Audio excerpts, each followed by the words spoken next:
Quebrando a Lâmpada é um oferecimento. BRDE, Crédito para Inovar e Desenvolver, e CREA Paraná. Quem fiscaliza, cuida.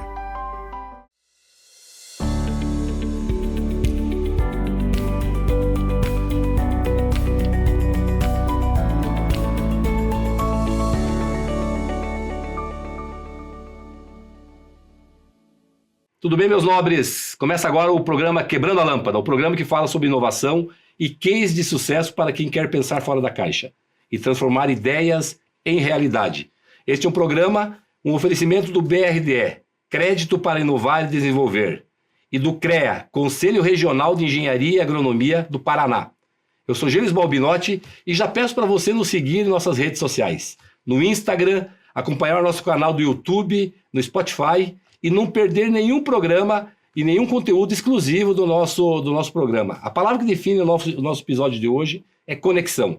E por isso eu estou aqui com Fernando Palamoni, o CEO da Earth-One e sócio-presidente da Core One Data, empresas que impulsionam a inovação em inteligência artificial. É um tema super importante nos dias de hoje. Em segurança, em processamento na nuvem, com passagens por grandes companhias como a Intel, a IBM, a VMware, a Cisco e a Citrix. Ele tem uma carreira marcada pela liderança em projetos de tecnologia e inovação. Seja muito bem-vindo, Fernando Palamoni, uma alegria tê-lo aqui conosco, né, nesse programa Quebrando a Lâmpada. A gente que já se conheceu há algum tempo e eu tenho acompanhado a sua jornada nesse tema tão relevante e tão importante. Já te passo a palavra e agradecendo novamente a presença para, nesse início do nosso bate-papo, falar do Fernando Palamoni, como é que é ele, como é que é essa tua jornada na área de tecnologia. Seja muito bem-vindo. Obrigado, Gilles. É um prazer estar aqui novamente com você, né? A gente já teve essa oportunidade de conversar antes, agora novamente com os novos desenvolvimentos que a gente está trazendo aqui para o Brasil.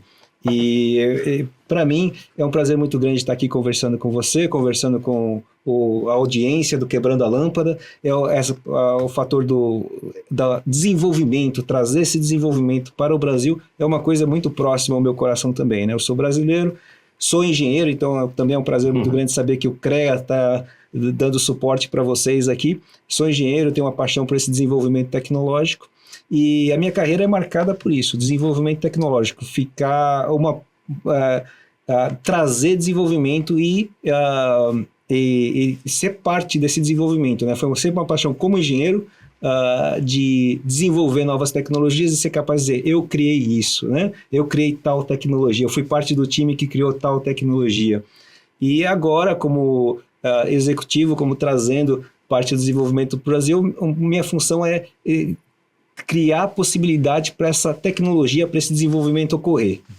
Bacana.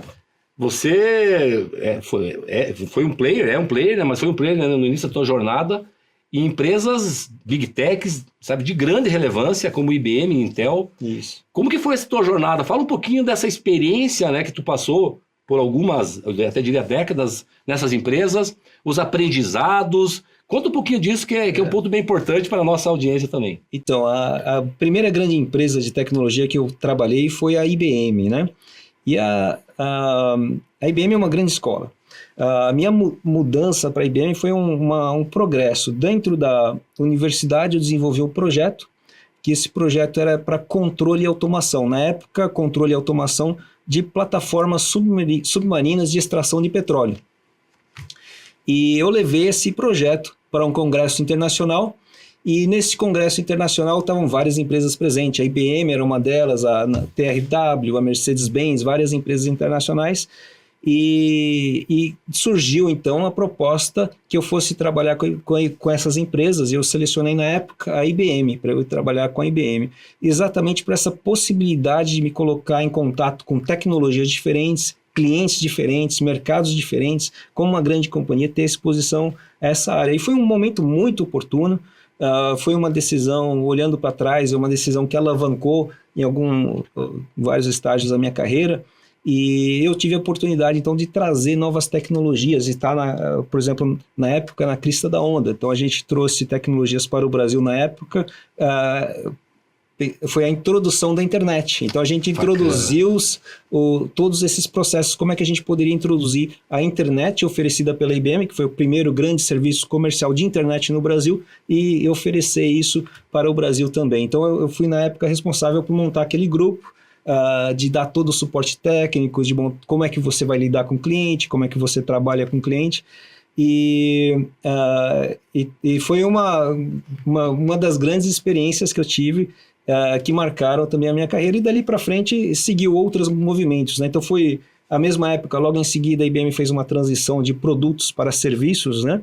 Por muito tempo a indústria acreditava que era simplesmente você pegar um produto e enviar o produto para o mercado, e o mercado vai saber como trabalhar com aquele produto. E a parte de serviços era considerada simplesmente um contexto nisso, né? Outras pessoas fazem essa parte de serviço.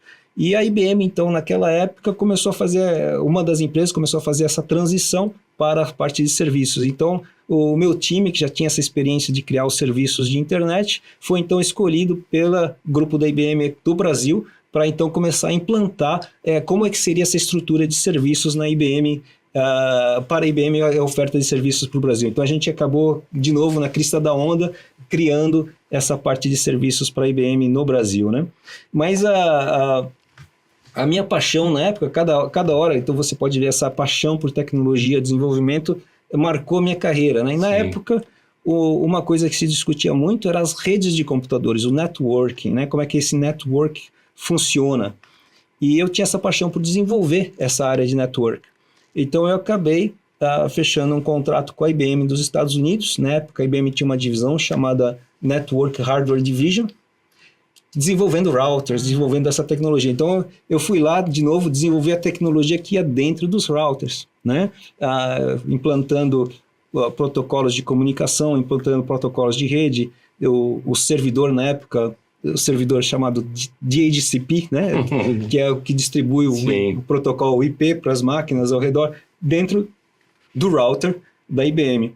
E implantando VPN, o nosso time foi o primeiro time a introduzir o VPN, que era interoperável através de outras... poderia comunicar com outras marcas na época. Você vê um processo bem inicial das redes de computadores, né? E sempre procurando assim, desenvolver algo novo, né? Então, como engenheiro, essa era um fator de muito orgulho para mim, e eu queria estar sempre desenvolvendo algo novo. Passado um tempo, essa divisão foi adquirida pela Cisco, e eu fui trabalhar na Cisco por um tempo. Outra gigante também. Gigante de tecnologia, exatamente. E aquele fator de inovação então, que eu tinha dentro da IBM, nessa área em particular, acabava ficando muito mais especializado, mas com uma alavancagem muito maior, né? Então, dentro da Cisco, eu passei então a trabalhar com as pessoas que estavam escrevendo as regras da internet, né? As chamadas RFCs, né? Então, escrevendo as regras. Então, a gente começou naquela época então, a sempre implantando uma tecnologia nova, desenvolvendo uma tecnologia nova, e inclusive escrevendo as regras de como a internet deve funcionar naquela época, né? Que bacana, Fernando Palamone, é muito bom te ouvir. Eu queria aqui falar com você, a audiência do Quebrando a Lâmpada, sublinhar algumas coisas que o Fernando Palamone trouxe. Ou seja, olha como é possível um brasileiro, né, sair do seu país, ir para o mundo, você foi para os Estados Unidos e vencer.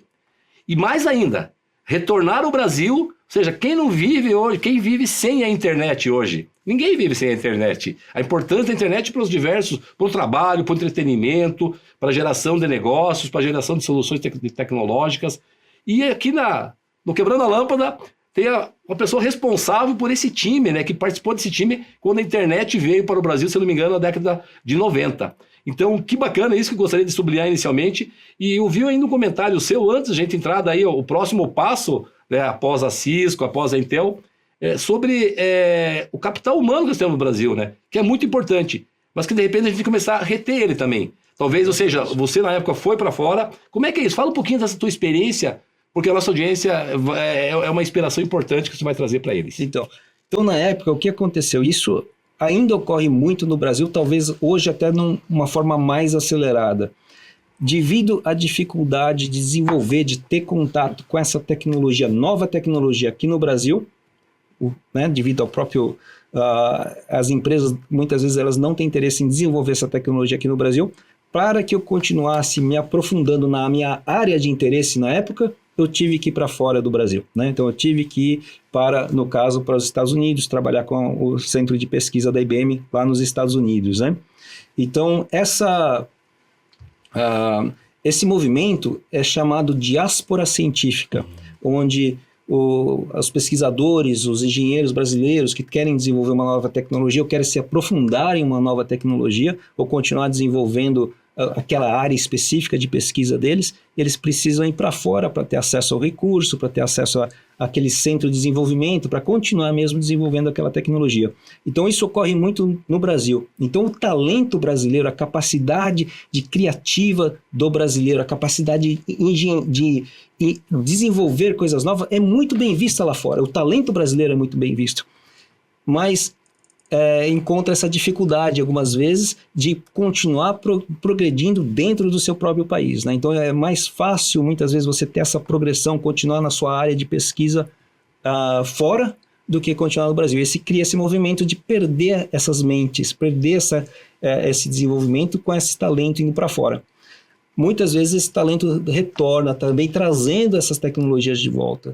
E uma coisa que eu tive, por exemplo, a paixão durante toda a minha carreira, é toda a oportunidade que eu tive de trazer algum centro de desenvolvimento, alguma tecnologia de volta para continuar sendo desenvolvida no Brasil e trazer essa possibilidade do Brasil desenvolver. Sempre eu tive a oportunidade de fazer isso nas empresas que eu trabalhei também, né? Então essa é uma coisa muito importante para mim e que agora, através da Art1, eu também estou fazendo novamente. Eu estou trazendo essa possibilidade de trabalhar com essas novas tecnologias, com a inteligência artificial, com esse equipamento que hoje não existe no Brasil, trazendo esse equipamento para promover esse desenvolvimento também no Brasil. Bacana, muito importante isso. Olha a dica para todos vocês, sabe? Nós temos capital humano aqui importante no Brasil. A gente pode sim ir lá para fora, trazer uma experiência internacional e retornar depois ao Brasil com entregas concretas. A gente vai finalizar o primeiro bloco daqui a pouquinho, mas vamos iniciar já esse assunto que tu acabou de falar aqui, a criação da Art1. Ou seja, um pouquinho da tua jornada das empresas, como que culminou com a criação da Art1, e já se puder colocar na tua fala, Fernando, também tinha uma questão importante, né? Falta infraestrutura no Brasil. Falta, muitas vezes, né, os pesquisadores vão para fora do Brasil, porque lá você tem uma infraestrutura tecnológica de pesquisa muito mais profunda, elaborada e robusta, né? Fala um pouquinho disso, como culminou, então, né, a criação da Art1, e a gente vai continuar isso no segundo bloco também. Tá ok. Então, dando uma introdução, né? Durante a minha carreira, eu pude presenciar essa mudança do processamento para a nuvem.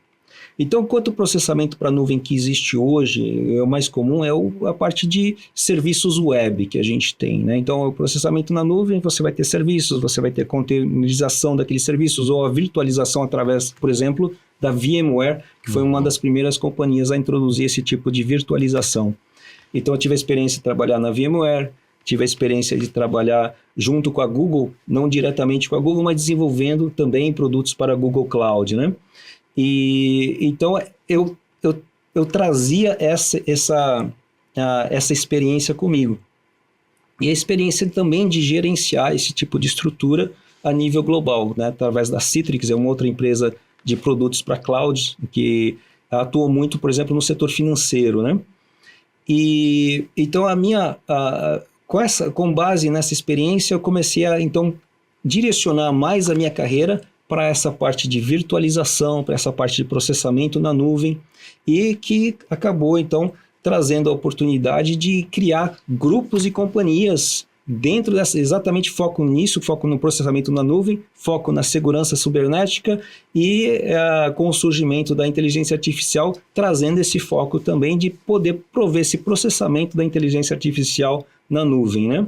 Então, essa é uma coisa que foi uma evolução natural, para mim, para os times que trabalham comigo. Eu estou trazendo junto comigo, muitas pessoas trabalharam comigo por anos, né? Bacana. E pesquisadores que desenvolveram muitas dessas novas tecnologias, e eles estão comigo junto, fazendo parte da Art1, trazendo essas tecnologias aqui também para o Brasil. Muito bom, a gente está finalizando o primeiro bloco, vamos continuar no segundo bloco a sua jornada, as dificuldades, as soluções, as redes, né, de contato, entender um pouquinho como é que foi isso. A gente sabe que é um projeto gigantesco e a gente quer conhecer um pouquinho mais. E você não sai daí, porque a nossa conversa está só começando com o Fernando Palamoni e tem muito mais no segundo bloco. Quebrando a Lâmpada volta já.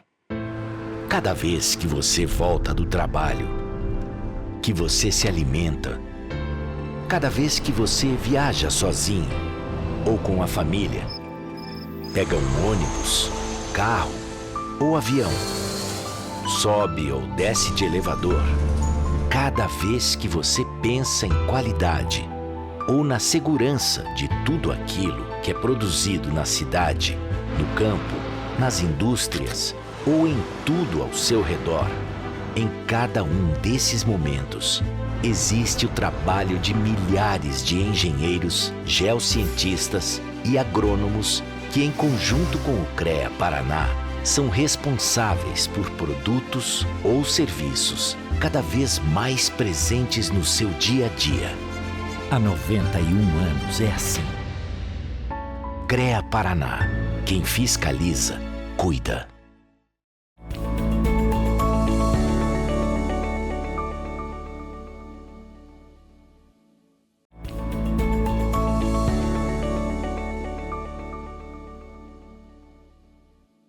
Sejam bem-vindos de volta ao programa Quebrando a Lâmpada. Esse segundo bloco a gente vai ouvir um pouquinho desse movimento que o Fernando Palamoni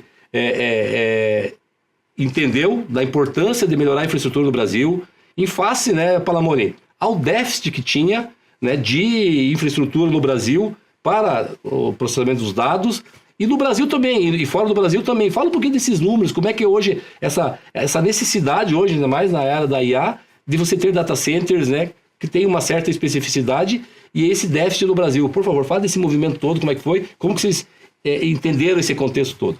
Então, através do trabalho que eu fiz junto com a RT1 e até mesmo antes da RT1, o que a gente notou é que, em alguns casos, os provedores de serviço de nuvem tradicionais, eles não expunham certas funções para o usuário final, né? Então, essas funções mais avançadas, por própria questão por exemplo, do service provider, ele não quer se prender com uma certa tecnologia. Ele quer ter essa flexibilidade de utilizar outros servidores, outros produtores para eles, né? Então, eles não expunham certas tecnologias para o usuário final. Então, isso fez com que a gente começasse a procurar como é que a gente poderia colocar o equipamento nosso por exemplo, num colocation, de forma que a gente pudesse expor essas funções mais avançadas, né?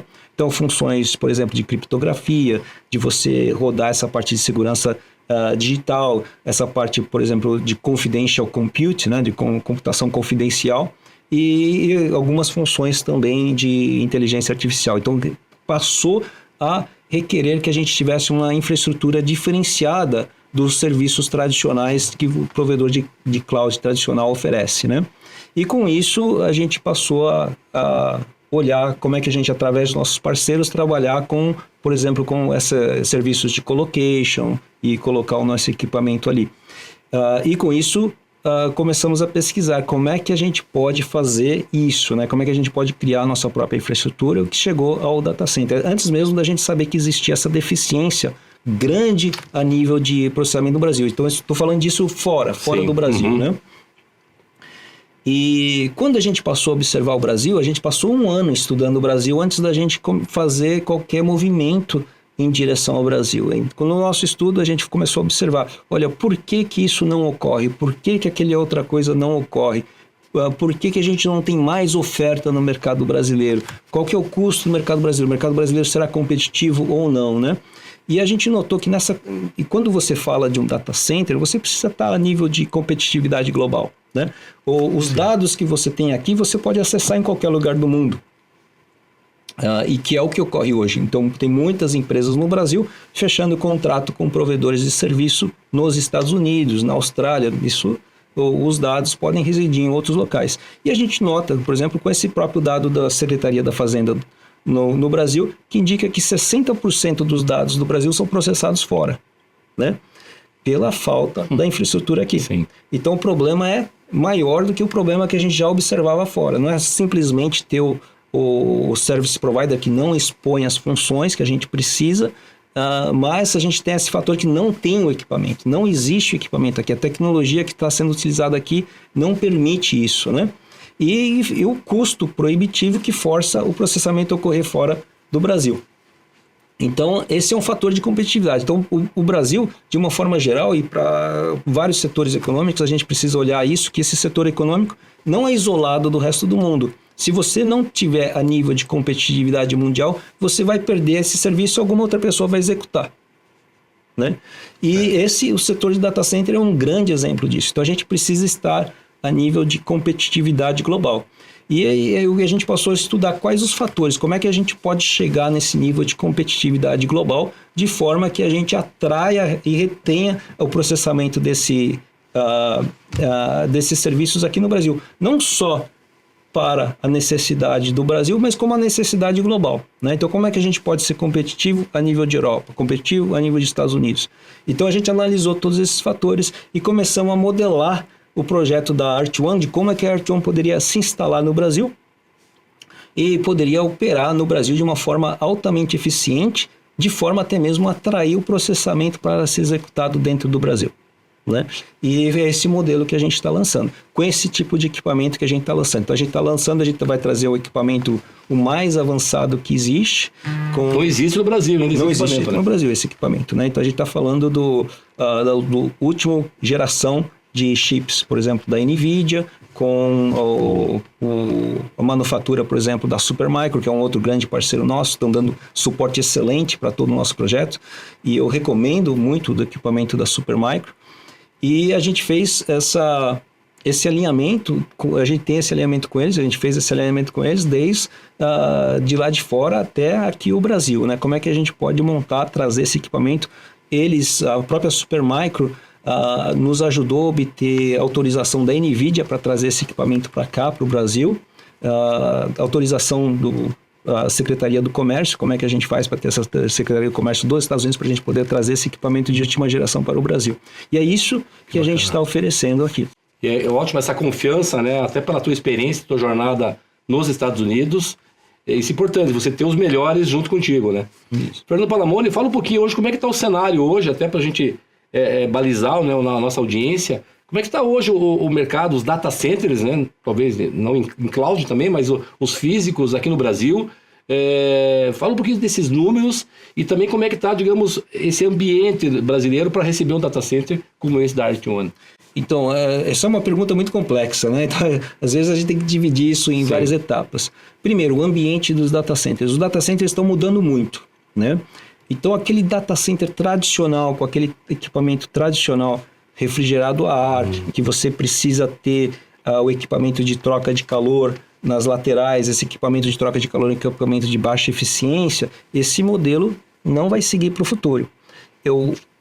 O crescimento que a gente espera ter são equipamentos completamente diferentes do que existe hoje, o que força todos os outros operadores nacionais que trabalham nesse equipamento antigo a redesenharem até mesmo a infraestrutura que eles têm hoje para poder adotar esse outro tipo de equipamento mais moderno, né? Então, esse outro equipamento mais moderno, mostrando algumas diferenças, por exemplo, o sistema de refrigeração do equipamento antigo, ele utilizava chillers evaporativos. A nível de Brasil, o chiller evaporativo tem uma eficiência muito baixa. Então, nos dias quentes, você vai estar trabalhando um fator de eficiência chamado PUE, no caso de data centers, né? E para esse equipamento antigo, você vai estar trabalhando na faixa nos dias quentes de PUE chamado 2. Isso quer dizer o quê? Que você está gastando 2 vezes mais energia do que você deveria estar gastando. Olha aí. 2 vezes mais. É um fator muito alto, né? E é o custo operacional que você tem, é o custo da energia.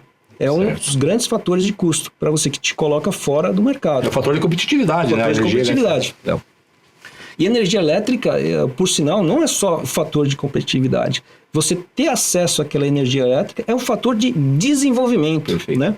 Estou colocando um parênteses aqui, sem a energia elétrica você não tem desenvolvimento, então você precisa ter esse recurso. E o recurso que existe no Brasil é um recurso muito bom, de alta qualidade, é um recurso de energia limpa, ou é energia hidráulica, ou é solar, então é uma energia limpa, é um exercício de alta qualidade.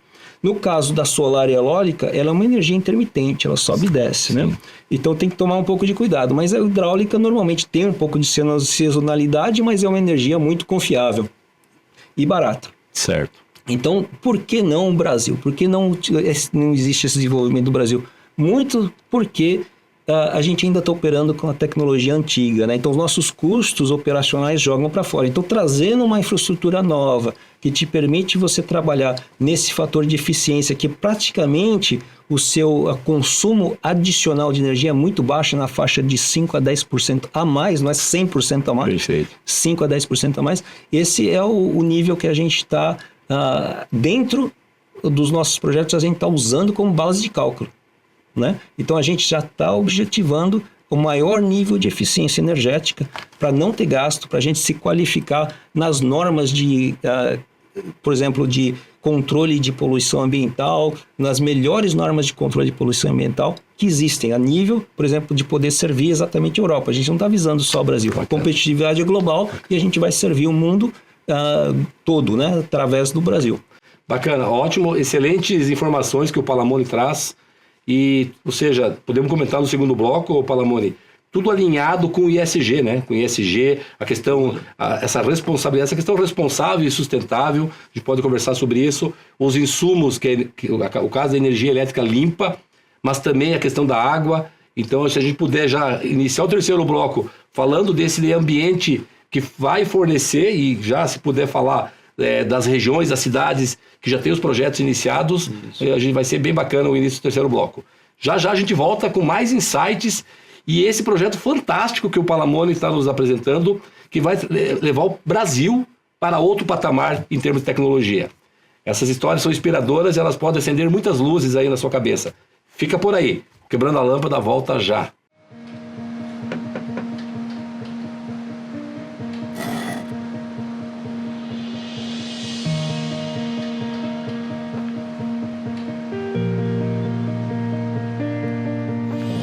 É bom saber que nos momentos que mais precisamos, temos o parceiro certo.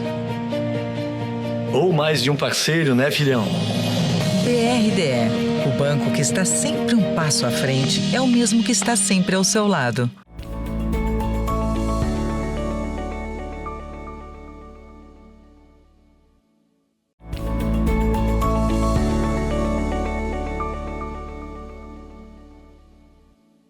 Voltamos ao Quebrando a Lâmpada, um programa hoje muito inspirador e tenho certeza que vai inspirar você. Hoje estamos recebendo o Fernando Palamone, um empresário, eu costumo brincar com ele, um mente brilhante da área de tecnologia, que foi lá fora do Brasil, foi para o mundo, venceu e está retornando aqui com muitas notícias fantásticas na área de tecnologia.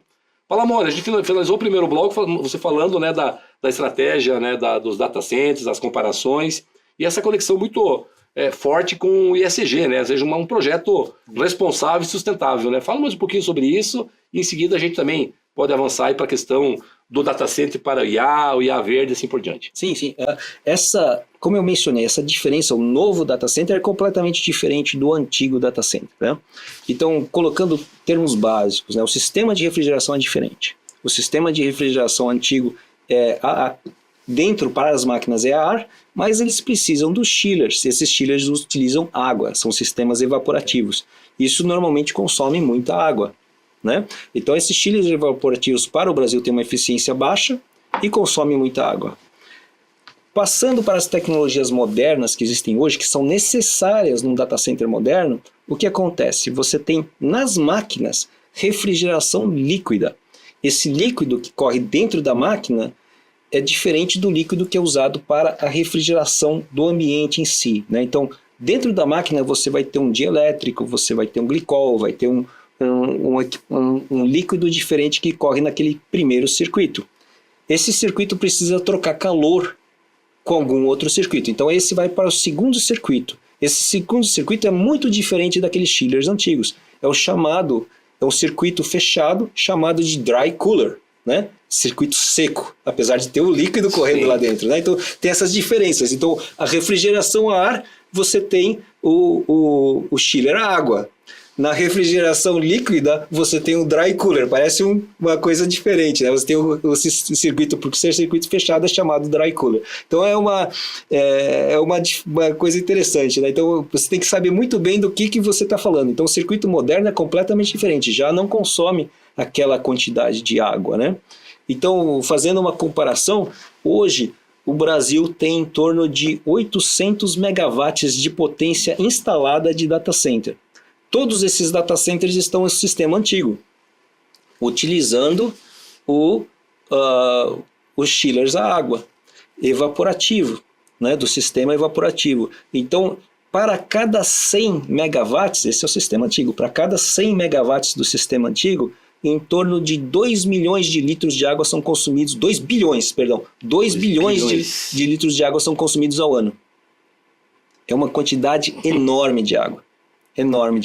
Agora você compara isso com um sistema completamente fechado do dry cooler que vai consumir uma fração disso de água, né? Praticamente não vai consumir tanta água.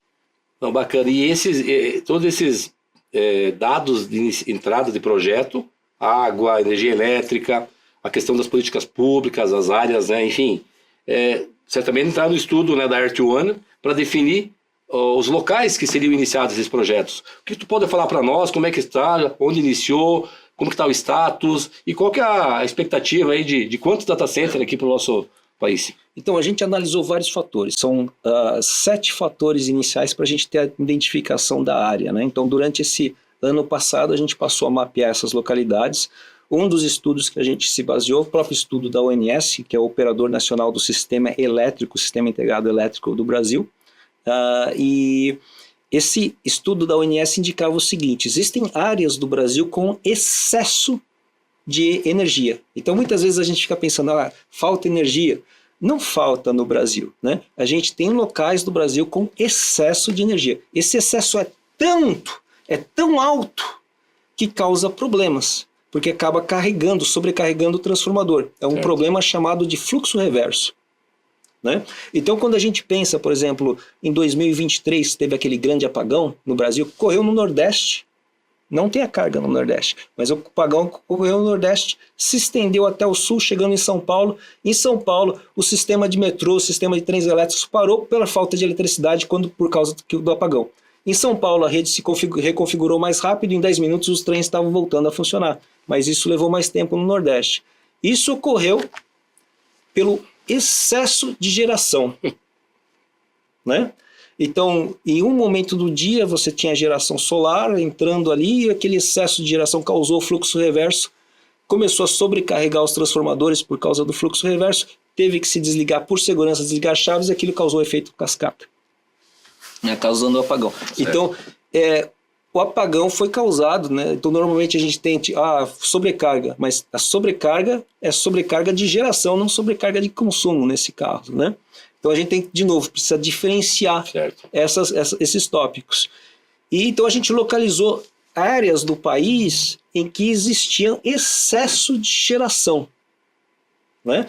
E mapeado as subestações onde você já está ocorrendo esse problema do fluxo reverso, como as localidades ideais para a gente começar a nossa pesquisa. Então já tem um excesso de energia e o data center então pode ser utilizado como um elemento balanceando, equilibrando a rede. Então, nos momentos que você... Por exemplo, todos os data centers, eles têm a geração secundária, né? Certo. Então, que é uma necessidade por questão de confiabilidade, para você obter as certificações necessárias, da uptime, para você conseguir trabalhar. E essa é uma outra inovação que a gente está trazendo de fora. Na Califórnia e no Texas, por exemplo, toda a geração que você tem ali, de uma certa potência, é requerido a participar, é obrigatório a participar de um programa da Califórnia que chama Resource Adequacy, né? Que é a adequação dos recursos. Certo. Né? Então, naquele momento, voltando àquela história, naquele momento que a gente tem excesso de geração, o data center pode consumir aquele excesso equilibrando a rede.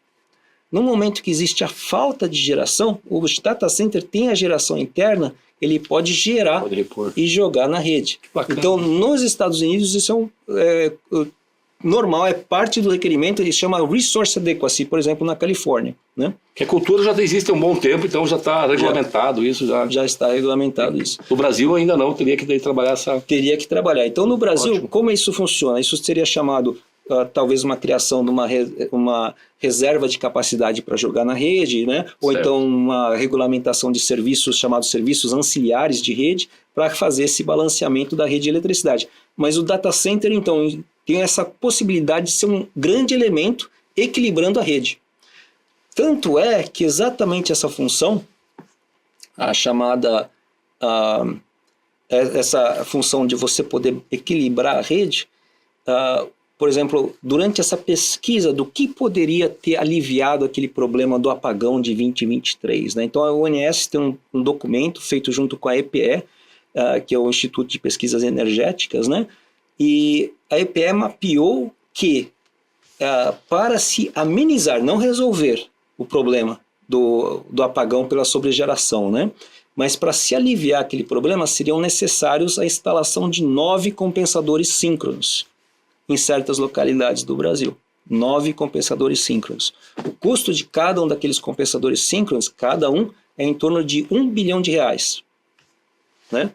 Enquanto a gente tem a possibilidade, ao invés de instalar um compensador síncrono, ao invés de trabalhar com isso, a gente pode instalar o data center e o data center vai prover essa função de trabalhar com a rede e junto com a concessionária para ajudando o equilíbrio da rede. Que fantástico essa... Ele acaba sendo um ativo do sistema de potência do país, no caso. Ele, né? Exatamente. Ou seja, fornecendo energia para o sistema quando falta ou... né? Ou seja, Exatamente. trazendo para si quando tem sobra energia. Exatamente. Fantástico. Acaba resolvendo uma dor, né? Que existe. Uma dor enorme. Tu deu o exemplo aí do apagão de 23. E no caso, em algumas localidades, então eu mencionei Califórnia e o Texas. No Texas, por exemplo, a companhia energética é chamada ERCOT, no Texas, né? E no Texas, por exemplo, eles tiveram uma situação de emergência completa, quando tiveram um inverno muito severo, com níveis de frio muito alto, e o que aconteceu? A geração eólica chegou a congelar as pás da geração eólica. E para a geração a gás, pelo próprio frio, a geração a gás diminuiu. Então chegou uma situação extrema que não tinha energia suficiente para a região do Texas. Naquele momento, chegou a causar 40 mortes pelo frio extremo. Olha só. Nesse momento, eles dispararam os data centers, pedindo que o data center jogasse então a energia. E foi o que eles fizeram, jogaram essa energia para restabelecer a região ali. Então é um caso de Que emergência. fantástico, mas salvou vidas, né? Ou seja, isso é muito bacana. Estamos finalizando o terceiro bloco. Se puder falar, tem primeiro data center do Paraná, tem Minas Gerais. O que você pode falar? Assim, qual é a expectativa aí das regiões do Brasil que vão ter esse data center? Então, as regiões que a gente selecionou, né? As duas regiões são excelentes, são as nossas primeiras escolhas. E a gente sendo o primeiro nessas regiões, eu me sinto muito privilegiado mesmo de poder estar trazendo essa inovação, esse desenvolvimento para a cidade de Maringá e a cidade de Uberlândia, né? Então, no caso de Uberlândia, por exemplo, eu mencionei os compensadores síncronos, exatamente ao norte de Uberlândia, o ONS tinha estimado que eles necessitariam de 2 compensadores síncronos ali, então para ajudar na estabilidade da rede, né? Então é uma localidade ideal simplesmente pela necessidade até mesmo de estabilização da rede, de ter algum fator de estabilização ali, seja um data center com uma carga, possibilidade tanto de absorver o excesso quanto de jogar uma capacidade adicional na rede. Mas ele tem também o efeito da energia excedente ali. Uhum. Além de que é uma região muito boa, né? Então tem escolas excelentes, você tem centros tecnológicos ao redor excelentes. A mesma coisa com Maringá. Maringá está desenvolvendo um centro tecnológico ali, está desenvolvendo a zona de processamento de exportação com a ideia exatamente de trazer essas tecnologias para a zona de processamento de exportação. Maringá tem as universidades ao redor, são 600 mil estudantes que você tem matriculados nas escolas da região, 600 mil. Né? Então é uma fonte de talentos para essa indústria. E uma coisa que a gente notou com os data centers em geral, por exemplo, a gente tem pesquisas de outras regiões, que o data center ele tem um fator de alavancagem de mão de obra de 1 para 6. Uhum. O que é essa alavancagem de mão de obra?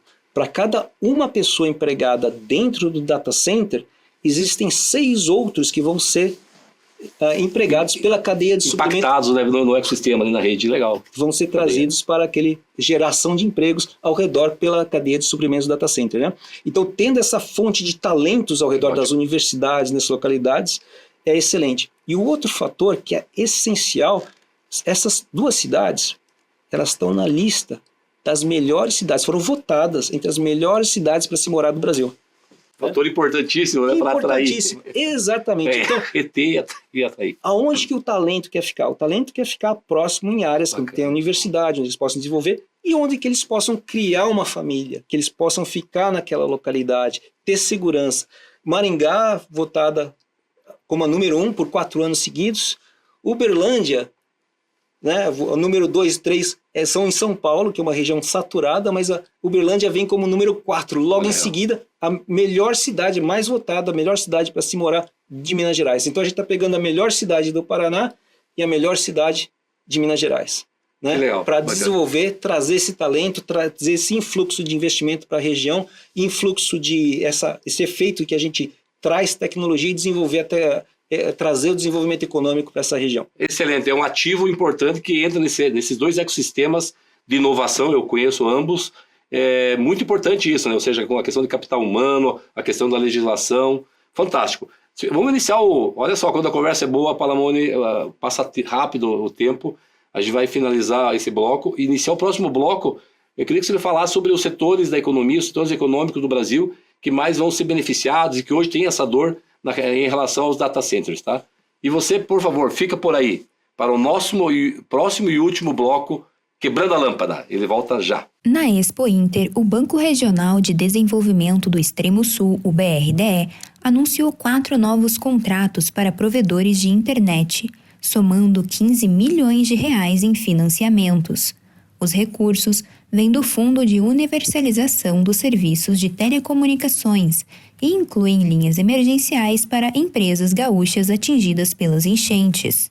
Com os novos contratos, o BRDE chega a 55 milhões de reais liberados para qualificar os serviços de internet e se consolida como o principal operador nacional do último edital do FUST. O governador Eduardo Leite acompanhou o anúncio e destacou que a conectividade é essencial para o desenvolvimento do Estado, gerando novas oportunidades e inclusão digital.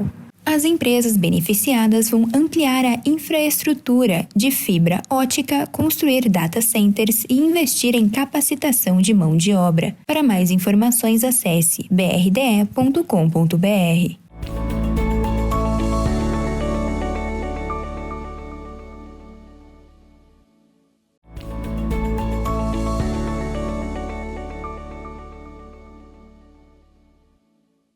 Estamos de volta ao último bloco do Quebrando a Lâmpada. Agora a gente vai falar também sobre essa inovação, sobre o futuro, mas também sobre um ponto super importante quando a gente implementa grandes projetos vitoriosos.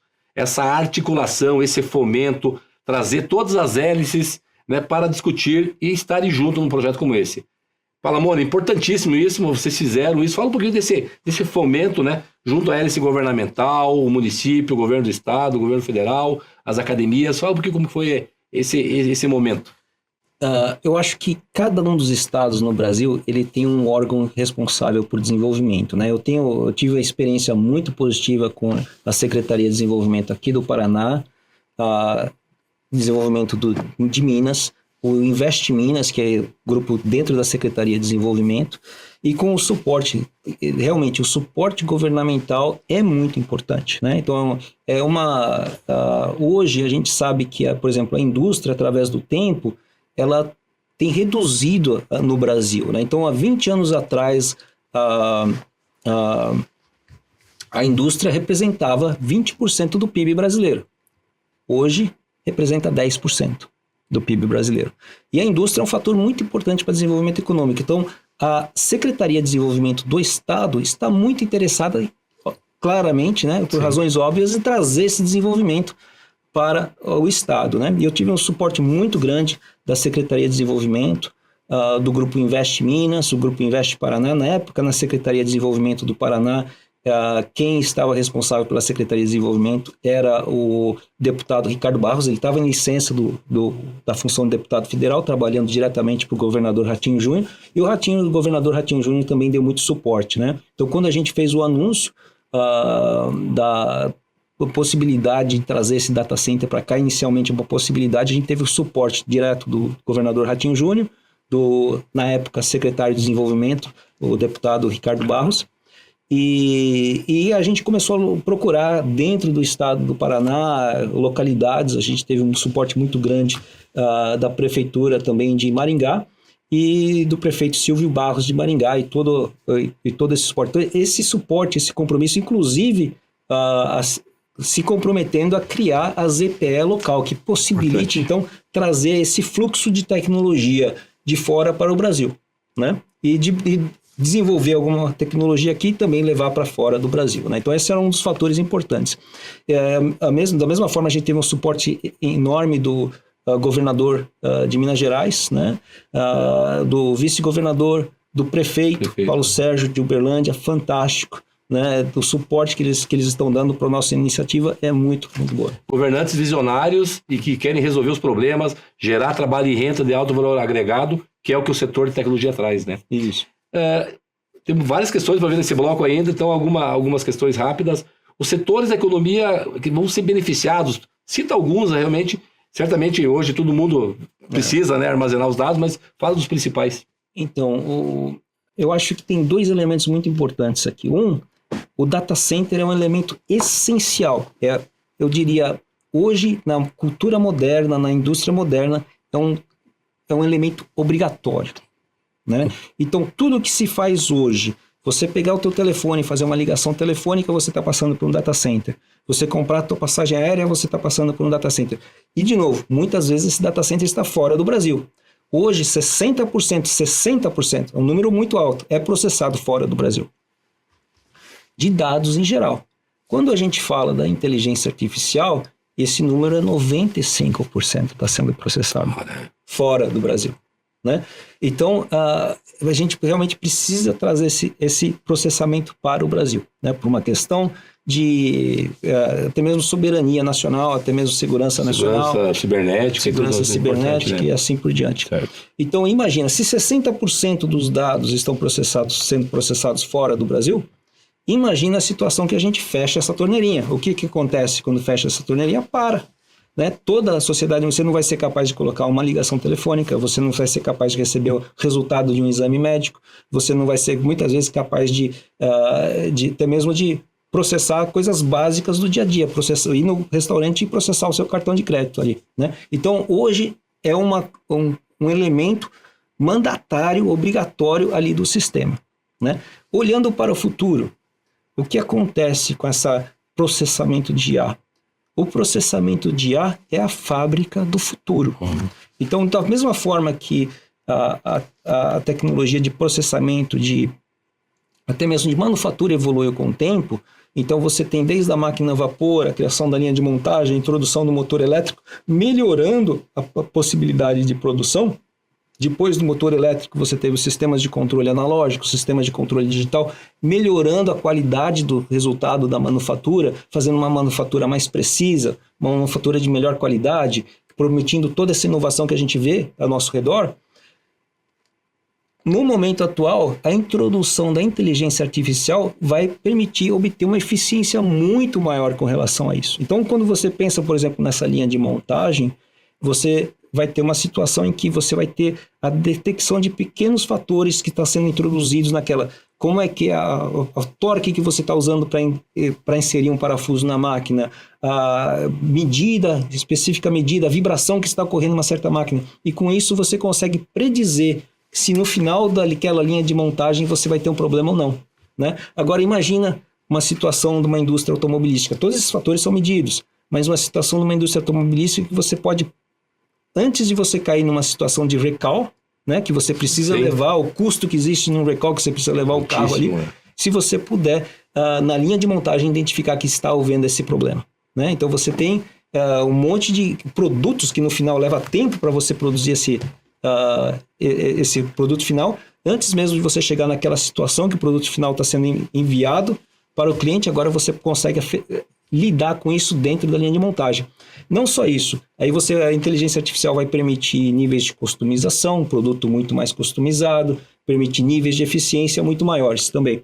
Isso é a nível de produção industrial, mas todos os outros fatores, outros segmentos da indústria também estão sendo impactados. Hoje, cirurgias são feitas através de robôs cirúrgicos. Dentro daquele robô cirúrgico existe um sistema, né?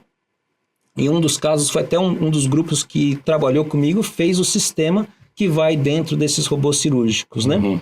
E esse sistema é usado tanto para o treinamento do médico, que o médico está utilizando naquele robô cirúrgico, fazendo aquele robô cirúrgico, a mão daquele robô cirúrgico ser muito mais precisa, e também evitando situações de riscos. Então, aquela cirurgia robótica, hoje, ele é muito, muito mais precisa do que se fosse simplesmente usando a mão do cirurgião, né? Então, ele dá um fator de precisão muito maior para a mão do cirurgião, como uma extensão do cirurgião. Assim, isso não tem essa capacidade. Em quanto tempo dá para dizer que já vai ter aí, quem sabe, os primeiros processamentos? Como é que está aí o calendário aí para... A gente está anunciando, né? A gente está anunciando para o último trimestre de 2026. É o nosso anúncio. Legal. E essa meta, a gente pretende bater essa meta. Que legal. Né? É uma meta que a gente se colocou internamente. Eu não vou anunciar agora, mas a gente pretende bater essa meta. Que bacana. Palamone, para fechar, a sua mensagem, né? Tem alguma outra coisa que tu quer falar? Sim, para a gente finalizar daí o nosso Você fez programa. A pergunta conexão com a universidade. Com a universidade, né? É importantíssimo. Essa pergunta conexão com a universidade é importantíssima para a gente. A gente quer desenvolver essa tecnologia, trazer a proximidade dessa tecnologia com os centros de pesquisa no Brasil, né? Então, por exemplo, um dos setores que é muito impactado é o setor de saúde, setor de healthcare, né? Então, dentro do setor de saúde, as pesquisas de novas vacinas, novos componentes, como é que essas proteínas interagem, estão sendo feitas dentro de supercomputadores, como esse que a gente está trazendo para a IA, né? Então, a gente trazer essa capacidade para o Brasil é um motivo de muito orgulho para a gente disponibilizar para o bem da comunidade em geral, de forma que a gente possa desenvolver essas tecnologias de saúde no Brasil, novas tecnologias no Brasil. E da mesma forma, ter essa proximidade com a universidade. A universidade é um centro de novas ideias, né? E ter essa proximidade com a universidade, poder trazer esse talento da universidade, esse desejo de pesquisar novas tecnologias da universidade e dar o recurso que eles precisam para desenvolver essas novas tecnologias, como acesso a esse tipo de tecnologia, esse tipo de processamento para eles, né? Então, existe uma interação muito grande. Conforme essas novas tecnologias se desenvolvem, vai trazer novos clientes e nova demanda para o data center também. Então, existe um alinhamento direto com o nosso negócio. Importantíssimo, né? A academia está do lado da empresa, né? Do empreendedor, de quem está gerando solução tecnológica na prática. E sim um ecossistema que ele é vitorioso por si só. Palamone, a gente está finalizando, né? Uma alegria tê-lo aqui. 30 segundos, a sua mensagem para aquele jovem, para aquele que quer empreender, para aquela pessoa que quer entrar na tecnologia e não entrou ainda. Faz o favor, manda um recado para eles. Então, eu tenho uma paixão muito grande pela tecnologia. Eu acredito que muitos outros jovens devem ter essa paixão. Brasileiros querem seguir a carreira deles como engenheiros ou outras carreiras. Eu sou muito parcial nisso. Eu dou suporte, 100% de suporte para a educação. Eu acho que é uma área muito importante e a universidade, por exemplo, como eu mencionei antes, a universidade no Brasil desenvolve excelentes engenheiros, com muita criatividade, com interesse, curiosidade para desenvolver novas tecnologias. Minha recomendação é vá a fundo, siga e procure exatamente esse caminho. Procure continuar desenvolvendo essas tecnologias. Isso é extremamente importante para o Brasil, para o mundo, para o crescimento, desenvolvimento em geral, trazer esse desenvolvimento em geral. Palamone, muito obrigado de novo pela tua entrevista. Você realmente, certamente inspirou muita gente. Informações importantíssimas para o nosso Brasil. E obrigado, né? Parabéns pela tua coragem e pelo teu empreendedorismo. Conte com o programa Quebrando a Lâmpada para a gente estar levando essa informação para todo o Brasil e para fora do Brasil também, desse projeto vitorioso. Parabéns pela tua liderança, com todo o time, e aqui em especial, né, eu, Ricardo Simões, que está contigo nessa jornada. Mas, de novo, parabéns pela tua coragem de retornar ao Brasil, investir no Brasil, acreditar no Brasil, porque é o caminho do empreendedorismo, da inovação, da tecnologia que a gente vai mudar o Brasil para os brasileiros e vai ser referência no mundo. Conte com o programa Quebrando a Lâmpada para a gente levar cada avanço, das etapas dessa jornada da Air to One aqui no Brasil. Tá bom? Muito obrigado. E você que ficou até agora aqui, obrigado pela tua audiência. A gente encerra mais um episódio do programa Quebrando a Lâmpada. Agradecemos muito ao nosso convidado, Fernando Palamoni, e a você que nos acompanhou até aqui. Lembre-se, inovação é ação. O futuro tecnológico já chegou. Esse programa é um oferecimento do BRDE. Muito obrigado, BRDE. O BRDE que tem crédito para inovar e desenvolver. E do CREA Paraná. Quem fiscaliza, cuida. Obrigado, CREA Paraná. Obrigado ao time do CREA Paraná estar conosco nessa jornada. Acreditaram nessa ideia de transformar ideias, inovações em ações concretas e soluções concretas. Não deixe de nos seguir nas redes sociais. Acompanhar nosso canal no YouTube e no Spotify. Até o próximo episódio. E continue pensando fora da caixa. Quebre a lâmpada. Inove. Resolva problemas. Desenvolva o mindset de resolver problemas, assim como foi inspirado aqui pelo Fernando Palamoni. E o principal, seja muito feliz. Muito, muito obrigado e até o próximo episódio.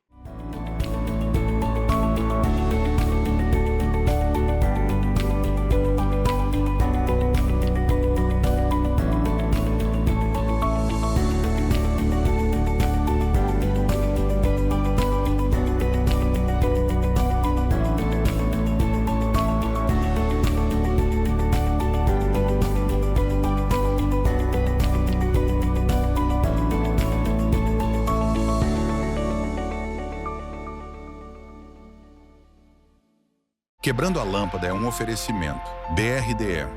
Crédito para inovar e desenvolver. E CREA Paraná. Quem fiscaliza, cuida.